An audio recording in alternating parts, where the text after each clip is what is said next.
بسم الله الرحمن الرحيم.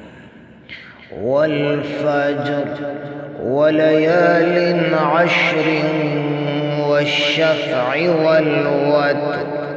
والليل إذا يسر هل في ذلك قسم لذي حجر ألم تر كيف فعل ربك بعاد إرم ذات العماد التي لم يخلق مثلها في البلاد وثمود الذين جابوا الصخر بالواد وفرعون ذي الأوتاد الذين طغوا في البلاد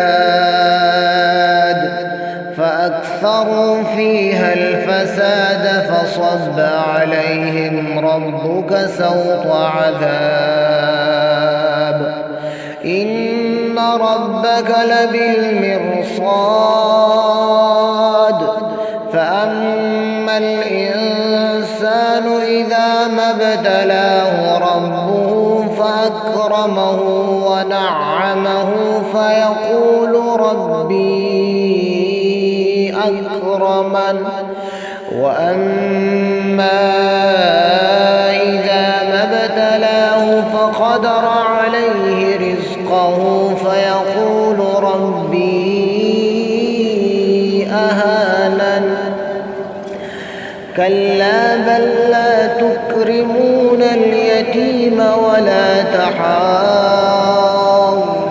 على طعام المسكين وتأكلون التراث أكلا لما وتحبون المال حبا جما كلا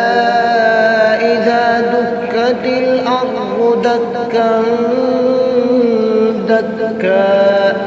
وجاء ربك والملك صفا صفا وجيء يومئذ بجهنم يومئذ